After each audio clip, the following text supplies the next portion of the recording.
Bonjour frères et sœurs dans le Seigneur.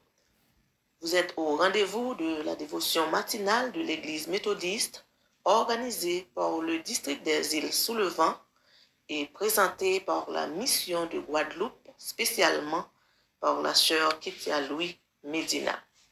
Nous vous invitons à louer et à adorer notre Dieu dans les paroles du cantique du rocher de Jacob.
Prions notre Père.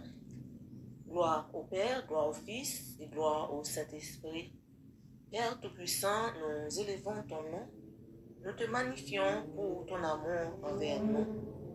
Merci pour le sacrifice de ton Fils Jésus à la croix. Nous t'exaltons, Père, pour sa résurrection. Et grâce à son ascension, nous avons reçu le Saint-Esprit qui nous accompagne, qui nous dirige et nous donne de l'espérance. C'est pourquoi, Père, aide-nous à être reconnaissants chaque jour afin que nous t'adorions pour ce que tu es et te louons pour ce que tu as fait pour nous. Merci, Père. Nous t'en prions au nom de Jésus, notre Rédempteur. Amen. Le thème de la dévotion de cette semaine, c'est la montée de Jésus au ciel est notre espérance. Selon l'évangile de Luc, le chapitre 24 et le verset 51. Notre sous-thème, c'est louons et adorons le Seigneur. Nous trouvons notre lecture dans l'évangile de Luc, chapitre 24, et les versets 52 à 53. Pour eux, après l'avoir adoré, ils retournèrent à Jérusalem avec une grande joie. Et ils étaient continuellement dans le temple, louant et bénissant Dieu. Amen. Frères et sœurs, ce matin, un appel nous est fait pour adorer et louer notre Père, à la manière des disciples de Jésus qui, quelques jours avant, étaient très tristes à cause de la mort de Jésus. Mais lorsqu'ils confirmaient sa résurrection et assistaient à son ascension, ils ranimaient d'espoir et ils sont remplis de joie. Ils commençaient par louer, exalter le nom de Dieu. Comme nous indique le verset 53, ils étaient continuellement dans le temple, louant et bénissant Dieu. N'oubliez pas, Jésus leur avait ordonné de rester à Jérusalem jusqu'à la venue du Saint-Esprit. Donc, ils profitent de ce moment pour glorifier le nom du Seigneur. Frères et sœurs bien-aimés, nous qui sommes aussi des disciples de Jésus, il a fait autant de choses pour nous qu'il a fait pour ses disciples. C'est pourquoi ce passage nous interpelle aussi à adorer notre Père Dieu, car il est amour, il est fidèle, il est bon, il est compatissant. Et aussi nous devons le louer pour ses merveilles dans notre vie, car nous sommes des bénéficiaires de la mort de Jésus à la croix, qui nous a délivrés de tout fardeau qui pesait sur nous. Nous bénéficions de sa résurrection, nous a réconciliés avec le Dieu notre Père et qui nous permet de marcher en nouveauté de vie. Quand nous pensons à son ascension, qui nous donne le Saint-Esprit, qui est constamment en nous, qui nous console, qui nous révèle et qui nous guide, sans oublier la paix, la joie que cette même présence nous apporte. Comment ne pas le louer? Et enfin, mes frères et sœurs, nous avons l'espérance du retour de notre Sauveur Jésus-Christ qui viendra nous prendre pour être au ciel avec lui. C'est pourquoi unissons notre cœur afin de le louer chaque jour de notre vie. Amen. Amen. Remercions le Seigneur, Père merveilleux, Père bon, Père admirable. Nous n'avons pas assez de mots pour te remercier en tenant compte de tout ce que tu es et tout ce que tu as fait pour nous. Nous voulons tout simplement dire gloire à toi et gloire à toi seul. Nous remettons entre tes mains tous ceux qui ne connaissent pas encore ton nom. Permets que le Saint-Esprit attire leur cœur afin qu'ils manifestent le besoin de te servir. Nous te demandons toutes ces grâces au nom de ton Fils Jésus. Amen. Amen. Nous vous prions d'unir votre voix avec nous dans les paroles du cantique. Quelle assurance! Je suis sauvé.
les mots de bénédiction. Que la grâce de notre Seigneur Sauveur Jésus-Christ, l'amour du Dieu le Père et la communion du Saint-Esprit reste et demeure sur chacun de nous dès maintenant et à jamais.